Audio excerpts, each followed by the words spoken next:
Ndị be anyị ekenekwa m unu. Ndị Igbo kwenyi, onye chiri ọzọ ya zere o, mana onye chiri ọkwa ya zere nke onye chiri. Aha m bụ nwaada Ifeoma Izudinobi. Abụkwana m onye Anambra steeti n'ime Nnewi South Ukpor. Abịakwa na-anụkwa m na Ukpor. Esi m n'ezinụlọ John Nwokolo n'Umume Umunuko Ukpor. Abụ m nwa mbụ nwa izi na ezinụlọ ahụ. Dịka m siri kwu na m bụ onye Umume Umunuko Ukpor, abịa na-anụmụkwa m n'Ukpor ahụ n'Umudike. Mgbe m na-eto, adị m afọ 10 tupu nne m anwụọ.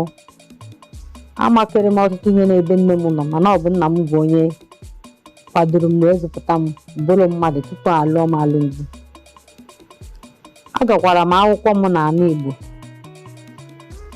gakwa ọta akara n'ala Igbo, gaa secondary school Ukpor Girls High School, bịa gazekwa mahadum na University of Nsukka.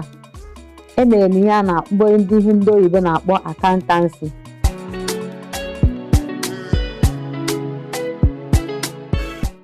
Ebidoro mebe ihe gbasara ihe onyonyo dịka ihe fim na advert n'ahọ 2005.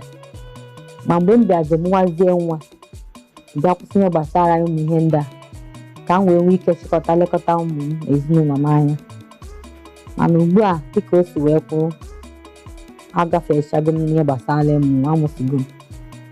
So na esi na ọ ya amasị nke ahụ mbidokwa ihe na-enye m obi aṅụrị, ihe nke m maara eme ofuma wee na-achitekwa back.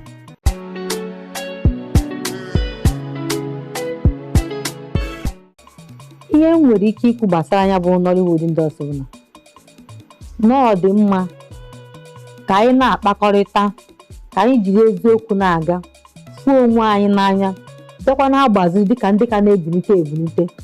Dị ito na ọtụtụ ndị nọ ebe ahụ, ụfọdụ bụcha ndị aka azụ, ndị na-edufecha ndị na-ebido ihe a. Wee na-arịọ ha wee stọọ ya adị mma ka anyị ndị nọbụ na ya mbụ, ndị ejiri mara Nollywood ka ha na-akụzi ndị na-abịa abịa na-agba ha ume n'eziokwu na egwu Chukwu.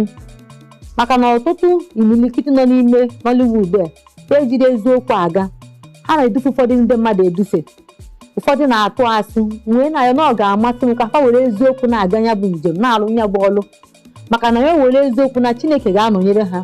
And eziokwu na-ebute udo, eziokwu bịakwa na-ebute afụnanya, bịakwa na-ebute ịdị mma na ọṅụ, mee ka ihe onye ọbụla na-eme ka o wee na-aga n'iru.